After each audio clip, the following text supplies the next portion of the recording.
Take a moment right here, feeling like it's out gear. Running, running, no. Keep running low.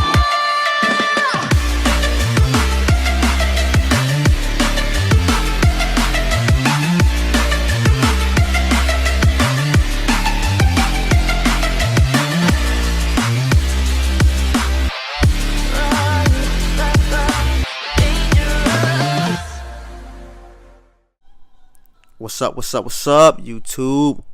Attack on Titan Manga Chapter 108 is out, so let's get it. Where do I start, guys? I can't begin to explain how complicated Eren is, making it difficult for his comrades around him to trust him. He really changed, guys, from the Eren that we are used to. The dark, mysterious guy. Like, who is he? What does Eren know we don't know? You know, what has inspired in Eren's mind to have this kill or be killed demeanor? Coney doesn't trust him anymore. Seems like Jean is confused, and I really don't understand why Coney lied and said Eren laughed when Sasha died. What is his objective? Who are you working for, Coney? Like, this isn't you. I understand why they question Eren's motives. Since the beginning of this time skip, Eren has not been himself. You know, we know that, and I'm not liking it whatsoever, but it's what has got me so tuned in, guys. You know, it's very complicated and mysterious. Mikasa tried to convince these guys that Eren cares about them with a backstory when they built the railroad, but let's talk about that. So the main thing was that many of the countries betray Paradise as a liability and dangerous. So whenever they feel like Paradise is a threat to them, they will have something under their sleeve to get them right. We know things got right over the time, but this was heartwarming to reintroduce the old Eren and how Eren was this kind and gentle guy to the ones he loved. But who has Eren in mind to inherit his Titan powers? If not close friend, then who? Leave a comment, guys, and let me know what you guys think. But I just love Armor, guys. Every single chapter he tries to get these guys to understand peace is the answer. He really doesn't want to fight anyone. I wish it was that easy, Armor. I truly do. He just don't understand the consciousness of his enemies. It's really scary to know how strong your opponent is in time of war. It's very scary and intimidating, and that's what Armor doesn't understand. But so going back to the current timeline, where Armor and the gang are sitting down and having a discussion about Eren. Basically, what Armor was saying was that there's a replacement for Eren if his motives are not for the Soviet Corps' favor. This doesn't shock me too much because of Eren's actions lately. Like I said, Eren just made almost every country hate Paradise by literally declaring war on Marley in the last mission. Very careless. And on top of that, he just decided to go with Zeke plan, side with Zeke, like it's 100% success rate that Zeke plan will work. So I'm with Jean.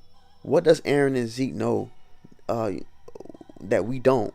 Why is Eren so standoffish? And this is confusing. I love Eren, and this is not what I'm used to. But moving on. So at the beginning of this chapter, we see Rogue and Isayama having a really intense convo about maybe the Queen of Story was influenced by maybe a member of the military volunteer to prolong Zeke's life. Let me just say, Roy may be onto something. Zeke really can't be trusted, and Eren's pinning too much faith in him. This is the same guy who betrayed his mom and his dad and his country. Why would anybody trust him? If the Queen is being influenced, then is Zeke doing, or maybe higher up? Let's just say Braun and Berthold maybe wasn't the first to infiltrate Paradise Island, but that's something very much speculated. But what got me uneasy was seeing Niccolo there, serving wine to Izayama and Rogue. Why was that panel there? Why was that panel even drawn? What makes it of importance? Is the military volunteers listening to important meetings like this one? If so, then I see why Rogue don't trust them. The people of Paradise Island is getting too comfortable with the enemy, and Rogue sees it, and he's pointing it out. Just last year, these people was trying to kill us. Now we inviting them to our home?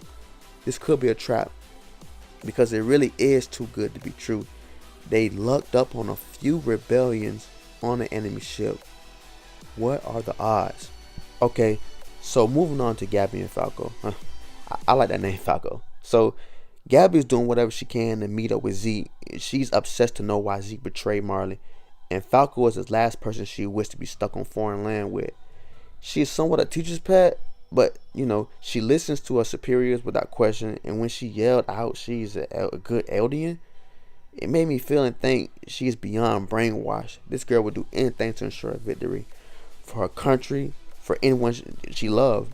But I'm thinking she will meet up with Zeke, and Zeke will tell her the truth about Merlin, and everything will be all okay.